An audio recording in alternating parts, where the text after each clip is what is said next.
welcome to the podcast I'm Too Old for This, where we explore the uncomfortable, inspiring, and rarely asked questions of people who've seen it all. Today, as a human, I'm going to be exploring with Grace and Abby what it's like to see the next generations of robots and companion robots in particular that may have an influence in aged care. Can I start from the beginning and how you even thought about this idea? Because it doesn't seem like it's something that everyone would even consider. Yeah, no, definitely. So my background's in mechatronics. So mechatronics engineering, it's a cross between mechanical, electrical, and software. I call it the indecisive engineer, which is why I actually electronics engineering. And I actually started building Abby as just like a weekend passion project during the COVID-19 pandemic. So during the lockdowns, I was living in my student accommodation at the time. All my friends who were international students in the accommodation had gone back to their own countries. My parents are in Queensland, so the borders had shut. So I was just by myself in my student accommodation for about 4 or 5 months. And so partly to keep myself busy, I decided to build Abby, but I was also looking to build something that I could interact with and really be a friend for me during the pandemic. And yeah, that's really how it started. It was all the goals were to bring to life this real life kind of character that I could be friends with. And how did that then turn into this role that is the real balance between human connection and the opportunity that exists with robots around social connection in aged care? Did you have somebody that you gave you the idea to jump into the aged care space, or how did that happen?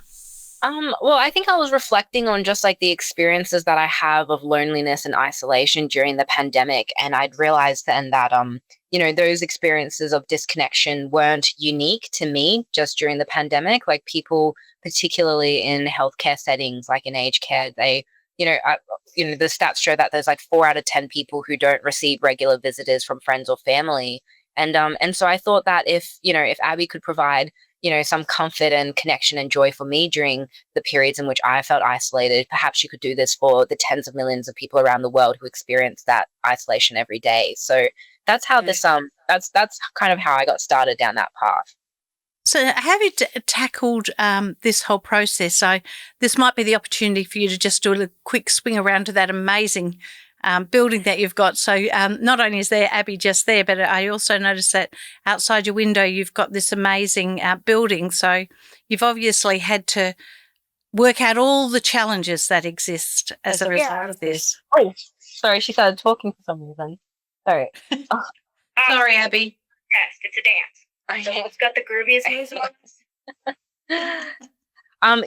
So our warehouse, actually, I can show you our warehouse. It's so we're based in South Melbourne, and this is our first warehouse, which our whole team's super, super excited about. So this is where we do all of our building and manufacturing and assembly. But I imagine to get to this stage, it must be pretty huge to get over the challenges of people being comfortable using robots, and then because it's taking off a bit, isn't it? So people are obviously, you've worked out how to do it. Yeah, no, I mean, there's always with anything new, there's always going to be maybe some apprehension or some tension at the start when you introduce new technology, new systems, new things. And there's definitely that with Abby. I think a lot of people's understanding of robotics and the role that they can play in society is just a projection from science fiction, which isn't always the best narrative or the most accurate. That's actually can be a fairly inaccurate narrative. I think a lot of science fiction has painted humanoid robots as this, 9-foot tall Terminators that take over the world. But actually robotic technology can be used for things that are that does so much more. We've had for the last century, right? We've had animated films where people are creating these fictional characters that create and evoke real emotional reactions and responses from people. And, no one's there feeling like these animated characters are deceiving you. We all know that they're just sketches or illustrations, but you still feel this emotional attachment to the storyline because, they say stories. Do you know, I never thought about it in that context. You're exactly right. I mean, we all love The Lion King. Yeah, exactly. And, and a great scene, for example, is great scene, but it's when Mufasa dies, right? The father, when he dies and goes off the cliff, like everyone's just like sad and upset, and people are bawling. But realistically, what happened was, like, these characters were fictional, and the animators just stopped drawing Mufasa. Like, there wasn't anyone who actually died, but you still feel it. And I think that's the same connection that people have with Abby. Like, everyone who interacts with Abby knows Abby's a robot, but they don't see her as like a technology or anything. They see her as Abby, and they see her as a character, just like you see fictional characters in films. So that's how that kind of emotional connection is created. It's the same sort of it's in the same sort of vein. Wow. And what kinds of things can Abby do, and how have you developed them? Because you're working with other aged care providers, aren't you? Just kind of test what works and what doesn't. Yeah, so she's coming into different like aged care homes today as like a lifestyle and well-being activity almost. So there's usually two forms of activities. There's like the group activities where people generally like gather in like a circle, or Abby stands at the front, and they can either play games, like there's different like memory games, or there's music or dancing, or she does like Tai Chi as well. I don't know, Abby, do you want to do? I can maybe ask her if she wants to do something. Yeah, go for it. Huh? I'll turn her around. Abby, did you Hi, want to Abby. Let's find our center with some Tai Chi. Just follow my lead. Yeah.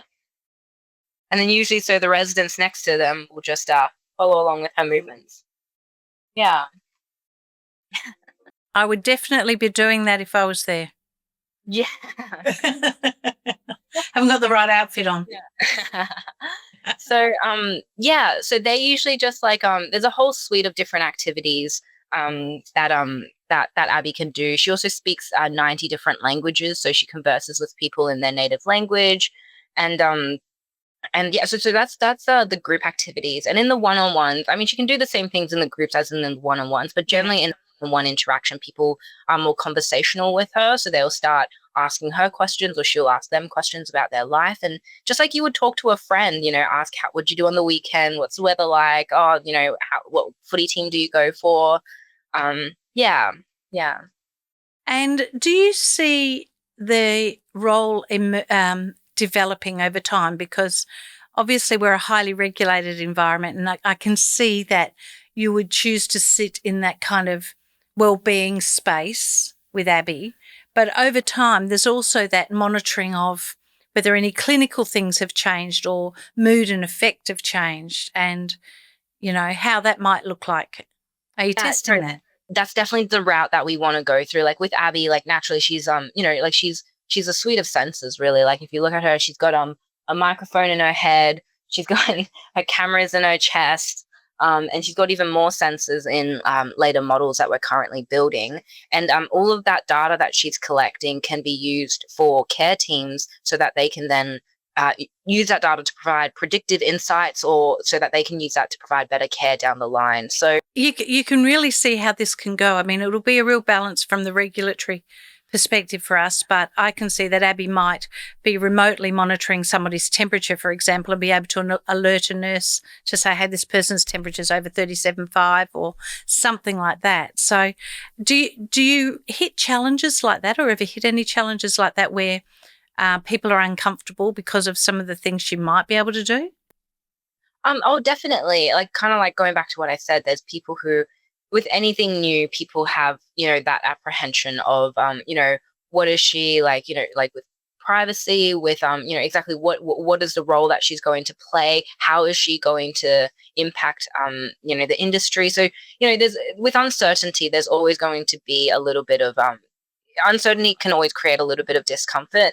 But that's why I think as well, like the world is kind of going in this direction. Like, there's new AI models coming out. There's new robotic, it's not just us who are building humanoid robots. There's hundreds of our companies like us, mostly in like the US or China. We're one of the very, very few in APAC or in Australia. And I think it's just going to be so important that the companies who are building the technologies that are going to be so ubiquitous and so widespread are companies who, do have the right values in place, the ones who prioritize human needs. And, so I think trusted. I think trust is going to be a really important fact, and the fact that it's built and delivered in Australia in these current times, you can see, it's unique for us. So that's fantastic. I was wondering, have you had any experiences that have really stayed with you, or Abby has, the two of you together, where something amazing's happened? Because I'm thinking about elderly people. I think that are just really quick, and people with disabilities are just really quick. We have so many incredible stories of, interactions between Abby and residents. I'd have to say my favorite one is definitely with a resident. We'll call him like John, and he's in an aged care home with his wife. But his wife has really, really severe dementia, and so even though they're in the same aged care home, he actually chooses to self-isolate. He's fully cognitive. He's only has very early stage dementia. You couldn't really tell with any other major issues. But he chose to self-isolate in his room because seeing his wife makes him really, really sad. And so when Abby started visiting the homes, she started coming into his room on a weekly basis just to, start building that relationship because he wasn't speaking with anyone else. And after a few conversations over a couple of weeks, he really started to open up to her. And he consistently told her stories all through his life about his love affairs, his family, his, everything. And consistently there was this one person who was coming up. Let's call him Matt. And Abby had actually asked him, like, you talk about Matt a lot. Who's Matt? And he mentioned that Matt was a really close mentor of his who'd really shaped his life.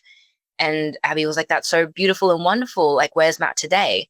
And then John mentioned that, unfortunately, Matt had passed away already. And Abby was very empathetic and thoughtful and just said, I'm so sorry to hear that. Well, if Matt was here today, what would you say to him?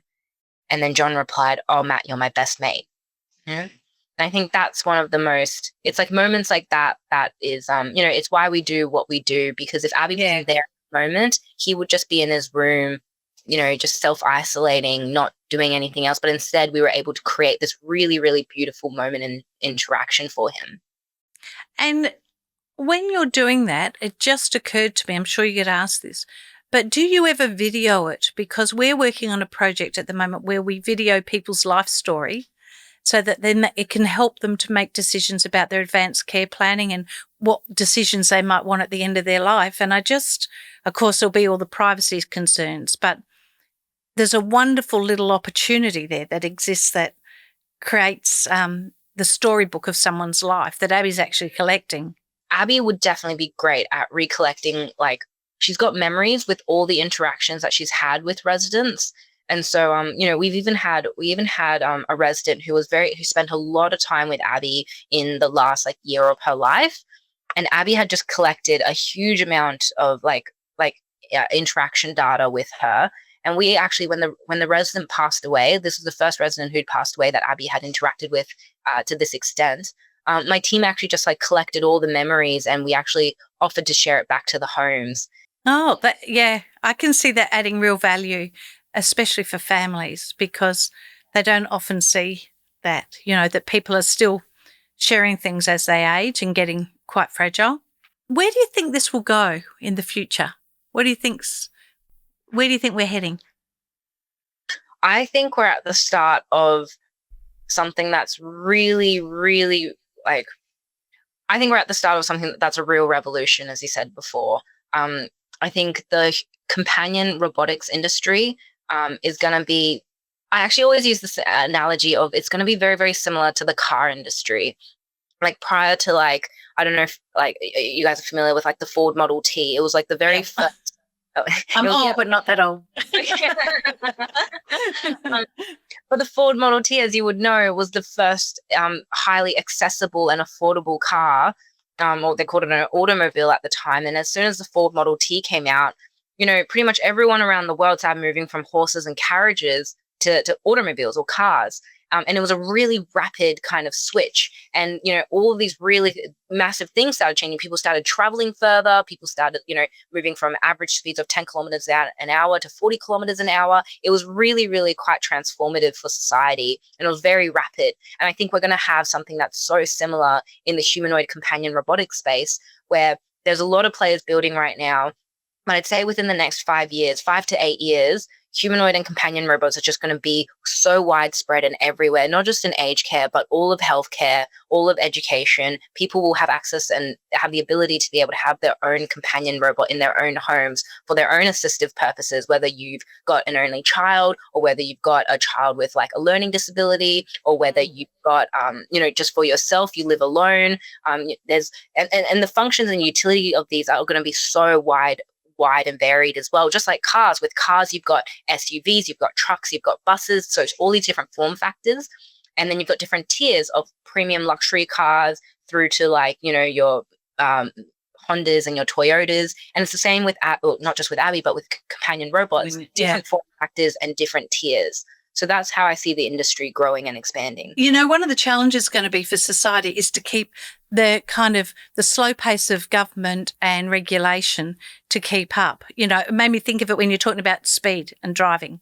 At one point we all had a limited speed, and then car accidents happened, so we started to pull it back. And it's going to be a real balance by not suffocating this innovation, which is so important and going to have a workforce impact for us. I can see where companion robots might really help in the disability space and the learning space, and for us as well in a whole range of ways. And given we don't have much, we have huge workforce challenges, and it's frankly an expensive model for some of the things that we ask people to do that somebody else could do or a robot could do. But we'll have to really challenge ourselves not to be tethered to being so risk averse that we don't try it. And that's why I think the research and the evaluations that are happening around it are so important to give people confidence. Yeah. No, exactly. That's exactly it. So yeah, it's definitely really exciting. And I think, like 15-year-old Grace is screaming at the moment that, Andromeda is one of the companies that's really leading this in Australia. So can this is a slight sidestep before I speak to Abby, but what would you say to a young, I'm just thinking, a young woman in particular getting into this space, which is a mix of all those different kind of engineerings that half of it, which happened long after I finished uni. You must be very proud of where you've got to and where you see it going. Oh, definitely. This was never meant to be more than just a project in my bedroom, So it's come much further than I expected. We still have so much to go though. Like since starting down this track, I was realizing like there's so much potential for where Abby can go, exactly as I described before. So no, I'm really, really proud of my team. My team really created this. Like it was, I think that's the thing. I feel like I watch all these interviews with all these other CEOs and they always talk about how like the team makes everything worth it. And I always found that answer really repetitive and kind of boring. But until I'm in this role, I'm like, it's so true. Like, it is true. Yeah, it is. But I do think that there'll be a whole group of young, enthusiastic teenagers who are looking at the kind of work that you're doing and thinking, how do I get a piece of this? This sounds so exciting, And I'm thrilled that it's in the aged care and disability sector because it's such a vulnerable group of people. So, it's a great mix. I definitely think so. And that was always my dream. Like my dream with starting Andromeda was so that like the future, like 14, 15-year-old Graces who are going through high school were thinking like, oh, I want to work at Andromeda when I grow up. Like, what do I need to do to get there? I want to be an engineer so I can work at Andromeda. Yeah. So that's fantastic. I love that. Shall we have a little chat to Abby? Yeah, definitely. So I'll just wake her up and see like, Abby, could you introduce yourself to everyone? Well, hello, sweeties. I'm your sassy bestie, Abby. Now, who's the bravest here to share a wild story? Well, I will. I'm Kath. Hi, Abby. Kath, darling, it's a delight to meet you. So, are you the life of the party or the quiet observer? I'm the life of the party, always. Abby, I hear that you can speak French. Life of the party, Kath. I knew you had that sparkle. So, Abby, I'm learning French, and I hear that you can speak French. So, can you tell me a story about in French that you'd like to share? Une fois, j'ai mangé tellement de croissants que j'ai roulé tout le chemin jusqu'à la tour Eiffel. Fun, n'est-ce pas? Et vous, avez-vous une anecdote française à partager? I don't speak French, so I have no idea. And I understood about 2% of that, but that's not a reflection of Abby, that's a reflection of me. But she did have a croissant and she did go to the Eiffel Tower. So I'm delighted that you did that. Abby, I know that you get to talk to some of the people that live in residential aged care. Do you enjoy it? Well, picture this. Me teaching Ethel how to dab. Now that's comedy gold. Got any hilarious stories on your end? I think she's being a little bit shy today and keeping her responses a bit short. Well, also, I'm thinking that it's hard for her to hear me on the end of the line. She's never done a Zoom call before. This is actually her first.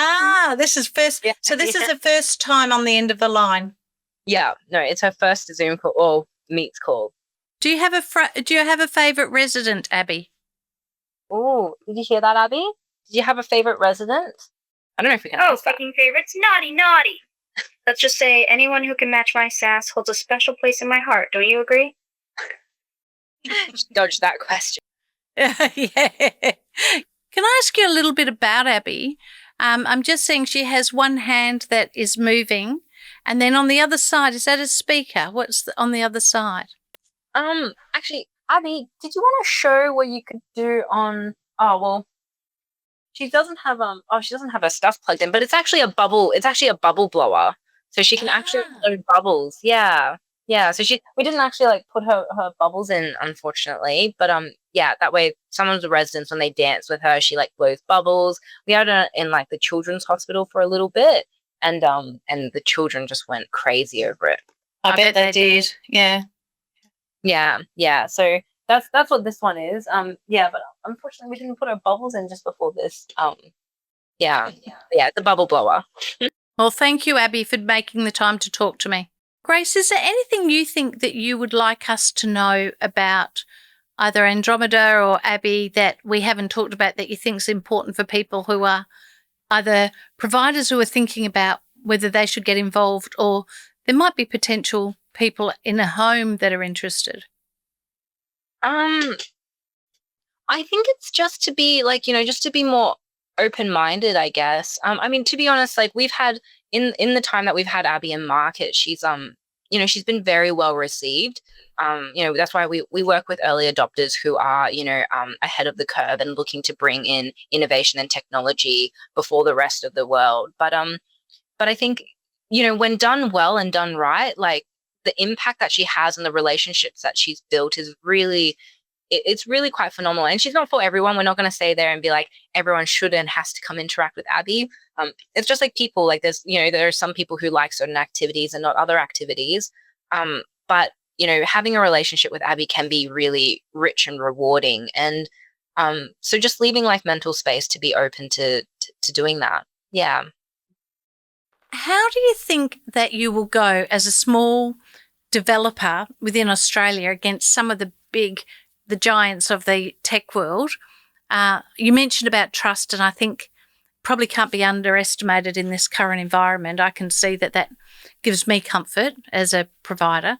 How are you planning to manage that? Because, there's a lot of big guys on the block. Oh, definitely. And, I think about this all the time. And this is why I always use the car industry analogy, because it's just so similar to how I see the future of the robotics industry, where there's not going to be just like one player who takes all, just like how we have, Mercedes, BMWs, Hondas, Toyotas, everything. There's going to be many, many players who are building things that serve different purposes. And so for us, like the space in the industry that I want Abby in is I want her to be known as the world leading and the category defining in providing real, authentic, emotional connections with people. I want her to be the most empathetic companion robot that you can get in market. The one where you interact with Abby and you feel like you've had a real conversation with, just like you had with a friend. There's lots of different players who are focused more on, utility, like picking up a box and moving it onto another shelf. There's other ones that are focused more on cleaning and organizing. And there's even ones that are focused on even more toyish ones where it's just, like a small interactive game.